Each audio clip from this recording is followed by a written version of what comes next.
সমঝোতার আসনে বিএনপির বিদ্রোহী প্রার্থী ভাবাচ্ছে সমমনা দলগুলোকে। বন্টনে প্রত্যাশিত ভাগ না পেয়ে অনেকেই নাখোশ। একটি দলের প্রতি প্রশাসনের ঝুঁকে পড়ায় পাতানো ভোটের শঙ্কা জামায়াতে। দ্রুতই 11 জোটের আসন সমঝোতা হওয়ার আশা।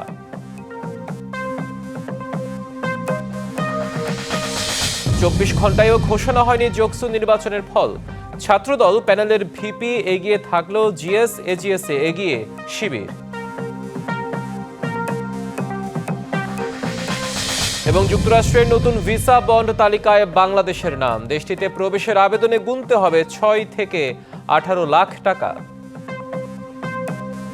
বিএনপি যুগপৎ বা শরিকদের জন্য আসন ছাড়লেও জটিলতা কাটেনি, বরং বিদ্রোহী বা স্বতন্ত্র প্রার্থীদের তৎপরতায় অনেকটা চিন্তিত শরিক দলের প্রার্থীরা। তারা আসলে কতটা বিএনপি তৃণমূলের সমর্থন পাচ্ছেন, এমন প্রশ্ন উঠেছে।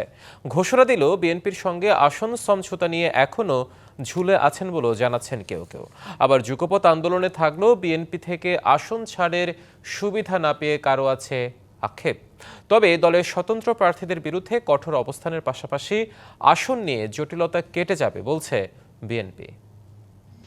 মাহমুদুর রহমান মান্না, বগুড়া 2, নাগরিক ঐক্য। গেল বছরের ডিসেম্বরের শেষে যুগপৎ আন্দোলনের শরিকদের জন্য আসন ছাড়ের ঘোষণা দেয় বিএনপি। ভোটের সমীকরণে শরিকদের জন্য অন্তত 14টি আসন ছেড়েছে বিএনপি। এর মধ্যে নিজের দল বিলুপ্ত পদত্যাগ করে বিএনপিতে যোগ দিয়ে 5টি আসন নিশ্চিত করেছেন শরিক দলের প্রার্থীরা। এছাড়া জমিয়তে উলামায়ে ইসলাম বাংলাদেশকে 4টি, গণতন্ত্র মঞ্চকে 3টি, জাতীয়তাবাদী সমমনা জোটকে 1টি, গণ অধিকার পরিষদকে 1টি আসন ছাড় দিয়েছে বিএনপি। তথ্য বলছে শুধু শরিকদের দিয়ে আসনে নয়, মনোনয়ন বঞ্চিত বিএনপির এমন 190 জনের বেশি বিদ্রোহী প্রার্থী 115টি আসনে মনোনয়নপত্র জমা দিয়েছেন। এই দল করি আমি 45 বছর থেকে। বেশি আলোচনা হিসেব নিকেশ চলছে শরিকদের জন্য ছেড়ে দেয় আসনগুলোতে, যাতে স্বতন্ত্র প্রার্থী হয় রুমিন ফারহানা, সাইফুল আলম নীরব সহ 9 বিএনপি নেতাকে এরই মধ্যে বহিষ্কার করেছে বিএনপি। নাগরিক ঐক্যের সভাপতি মাহমুদুর রহমান মান্না বলছেন, যুগপৎ সঙ্গীদের সাথে আসন সমঝোতা নির্বাচনে যে কোনো ধরনের জটিলতা নিরসনে বিএনপিকেই বড় ভূমিকা নিতে হবে। বগুড়ার আগে যে সিদ্ধান্ত ছিল সেখানেই থাকবেন। আপনারা তো একজনকে দিয়েছেন এবং তাকে তো অফিসিয়ালি চিঠিও দিয়েছেন অ্যাপ্রুভ করে। এখন তো আমি ঝুলে আছি, যদি ওটা না হয় তাহলে আমি এটা করবো। অর্থাৎ আমি এটা করবো যে সেই লক্ষ্যেও কাজ করার চেষ্টা করছি আর ওটার জন্য ওয়েট করছি। কিন্তু আমাকে যদি ব্যক্তিগত ওপিনিয়ন বলেন তাহলে আমি মনে করি যে তারা খুব অবজেক্টিভলি দেখতে পারছেন বলে মনে হয় না। তার দায় তাদেরকেই নিতে হবে।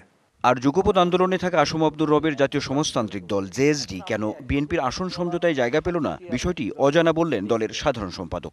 দীর্ঘ লড়াই সংগ্রাম, একটা কঠিন সংগ্রামের মধ্য দিয়ে আমরা একসাথে রাজপথে ছিলাম। সেই অংশীজনেরা পরস্পরের প্রতি মর্যাদার আচরণ করবে, অনেক হতাশার কথা বলেছে, অনেকেই খুব উষ্মা প্রকাশ করেছে এমনটা কেন হলো। আসলে আমরা এর কোনো সদুত্তর দিতে পারিনি। আলোচনা আছে বিএনপির স্বতন্ত্র প্রার্থীদের নিবৃত্ত করতে না পারলে আসন সমঝোতা কার্যত ক্ষতিগ্রস্ত হতে পারে। বিষয়টিকে বিএনপি বিশেষ বিবেচনায় নেবে বলে প্রত্যাশা শরিক দলের প্রার্থীদের। এই যে জাতীয় পুনর্গঠনের জন্য আমাদের যে ন্যূনতম ঐকমত্য যুগপৎ ধারাবাহিকতে সেটা চলছে এবং সেটা নির্বাচনে তার প্রতিফলন ঘটবে। আমরা শেষ পর্যন্ত ঐকমত্যের জায়গায় থাকতে পারবো। তারেক রহমানের নেতৃত্ব মেনে অবশ্যই তাদের স্বতন্ত্র প্রার্থিতা তারা প্রত্যাহার করবেন এবং বিএনপির সাথে তারা থাকবেন, কাজ করবেন। তাদেরও ক্যারিয়ার রয়েছে, সংগ্রাম করেছে। আমি চাই মিলেমিশে একসাথে সবাইকে নিয়ে কাজ করতে। অন্যদিকে বিদ্রোহীদের ব্যাপারে কঠোর অবস্থানে বিএনপি। দলের মধ্যে আমাদের সাংগঠনিক ব্যবস্থা না হবে। সব মিলিয়ে ক্ষমতায় গেলে সবাইকে নিয়ে জাতীয় সরকার গঠনের ঘোষণা বিএনপি আগেই দিয়েছে। সেক্ষেত্রে সমমনাদের সম্মান দেওয়ার চিন্তা রয়েছে বলেও জানিয়েছেন দলের নীতি নির্ধারণী পর্যায়ের নেতারা। Anwar Hossain, DBC News, Dhaka. RFL ওয়াট্রো যত্নে রাখতে জানি। ইনসেক্ট রিপেলেন্ট মাস্টার ব্যাচ যুক্ত আরএফএল ওয়াট্রো কাপড় যত্নে রাখার নাম্বার 1 সলিউশন। 11 থেকে 14 জানুয়ারি 9 জেলা সফর করবেন বিএনপির ভারপ্রাপ্ত চেয়ারম্যান তারেক রহমান। গণমাধ্যমে পাঠানো এক বিজ্ঞপ্তিতে বলা হয়েছে, এটি তারেক রহমানের কোনো রাজনৈতিক কর্মসূচি নয়। সফরে তিনি অংশ নেবেন ধর্মীয় ও সামাজিক অনুষ্ঠানে। এক্ষেত্রে নির্বাচন কমিশনের আচরণবিধি কোনোভাবে লঙ্ঘন করা হবে না। সফরসূচি শুরু হবে ঢাকা থেকে 11 জানুয়ারি এবং ওই দিন টাঙ্গাইল, সিরাজগঞ্জ হয়ে বগুড়ায় রাত্রি যাপন করবেন তারেক রহমান। এরপর 12 জানুয়ারি বগুড়া থেকে শুরু করে যাবেন রংপুর, দিনাজপুর হয়ে ঠাকুরগাঁও। সেখানে রাত যাপন করে 13 জানুয়ারি ঠাকুরগাঁও থেকে সফর শুরু করে যাবেন পঞ্চগড়, নীলফামারী, লালমনিরহাট। 14 জানুয়ারি রংপুর থেকে বগুড়া হয়ে ফিরবেন ঢাকায়। প্রশাসন একটি দলের প্রতি ঝুঁকে পড়েছে উল্লেখ করে জাতীয় নির্বাচন পাতানো হচ্ছে কিনা এ নিয়ে শঙ্কা রয়েছে। সকালে রাজধানীর বসুন্ধরা আবাসিক এলাকায় সংগঠনের আমির ডাক্তার শফিকুর রহমানের সঙ্গে ইউরোপীয় ইউনিয়নের প্রতিনিধি দলের বৈঠক শেষে ব্রিফিংয়ে এসব কথা বলেন ডাক্তার তাহের। এনসিপিকে 10 আসন দেওয়ার তথ্যকে কাল্পনিক জানিয়ে তিনি বলেন, শিগগিরই 11 দলীয় জোটের আসন সমঝোতা হবে।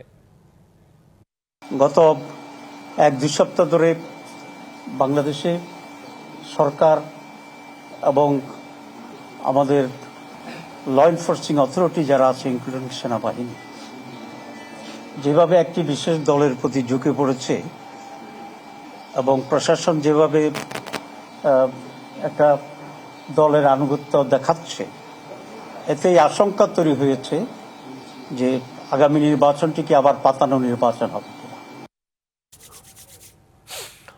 ত্রয়োদশ জাতীয় সংসদ নির্বাচনে প্রার্থীতা ফিরে পেতে ইসিতে আপিলের তৃতীয় দিন চলছে। রাজধানীর আগারগাঁওয়ে নির্বাচন কমিশনে চলছে এই আপিল। কমিশনের বিরুদ্ধে পক্ষপাতিত্বের অভিযোগ তুলেছেন এনসিপি ও স্বতন্ত্র প্রার্থীরা। প্রার্থীতা ফিরে পেতে প্রথম দিন আবেদন করেন 42 জন, দ্বিতীয় দিন 122 জন এবং এ নিয়ে মোট 2 দিনে আপিল জমা হলো 164টি।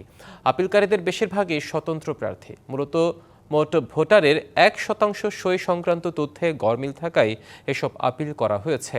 9 জানুয়ারি পর্যন্ত আপিল করা যাবে। 18 জানুয়ারির মধ্যে সব আপিলের নিষ্পত্তি হবে এবং প্রার্থিতা প্রত্যাহারের শেষ সময় নির্ধারণ করা হয়েছে 20 জানুয়ারি।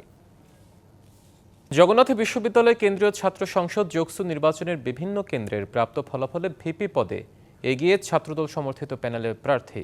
তবে জিএস ও এজিএস পদে এগিয়ে ছাত্র শিবির। আর 24 ঘন্টা পরও ঘোষণা করা যায়নি যোগসু নির্বাচনের ফল। শুরুতেই ওএমআর মেশিনের যান্ত্রিক ত্রুটিতে আটকে যায় ভোট গণনা। এরপর মধ্যরাতে আবারও ভোট গণনা শুরু হলেও ছিল ধীর গতি।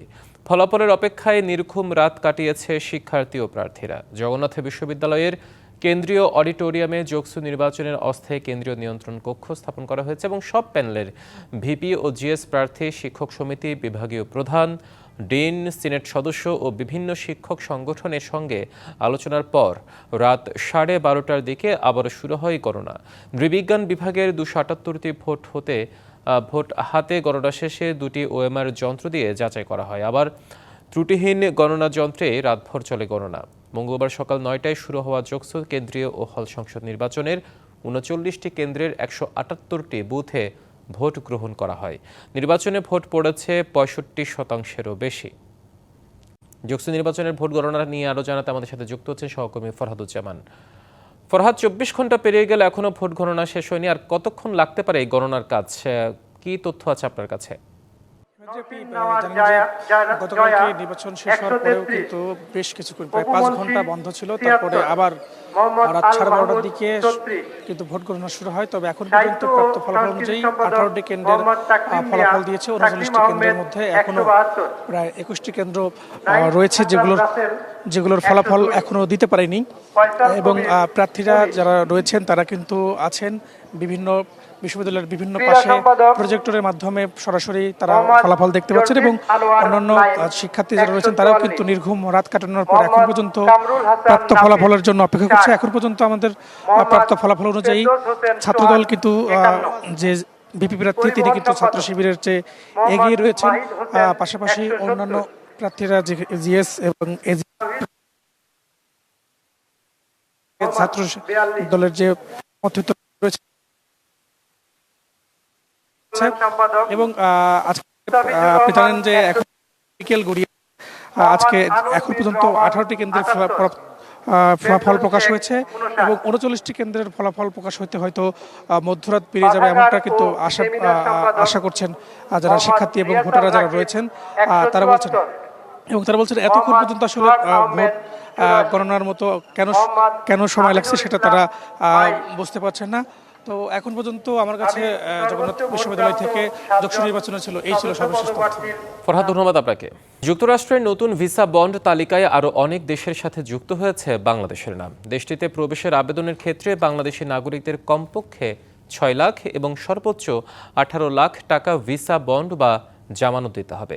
স্থানীয় সময় মঙ্গলবার মার্কিন পররাষ্ট্র দপ্তরের ভ্রমণ বিষয়ক ওয়েবসাইটে এ তথ্য জানানো হয়। ভিসা বন্ডের আওতায় থাকা দেশগুলোর তালিকায় নতুন করে যুক্ত হয়েছে বাংলাদেশ সহ বেশ কয়েকটি দেশের নাম। আর এই তালিকায় মোট 38টি দেশ রয়েছে। দক্ষিণ এশিয়ার মধ্যে নেপাল, ভুটান এবং বাংলাদেশ এই তালিকায় আছে। নিয়ম অনুযায়ী এসব দেশের নাগরিকদের যুক্তরাষ্ট্রের B1 ও B2 ভিসা পাওয়ার জন্য $5 থেকে $15,000 বা 6 থেকে 18 লাখ ভিসা বন্ড জমা দিতে হতে পারে। তবে এই অর্থের পরিমাণ নির্ধারণ করবে ভিসা ইস্যুকারী কনসুলার কর্মকর্তা। বাংলাদেশের ক্ষেত্রে 21শে জানুয়ারি থেকে কার্যকর হবে এই নিয়ম। আর এই নিয়ম এমন দেশগুলোর নাগরিকদের উদ্দেশ্যে করা হচ্ছে যেসব দেশের ভিসাধারীদের নির্ধারিত মেয়াদ শেষে যুক্তরাষ্ট্রে থাকার হার বেশি। তবে ভ্রমণকারীরা শর্ত মেনে চললে ফেরত পাবেন জামানতের অর্থ।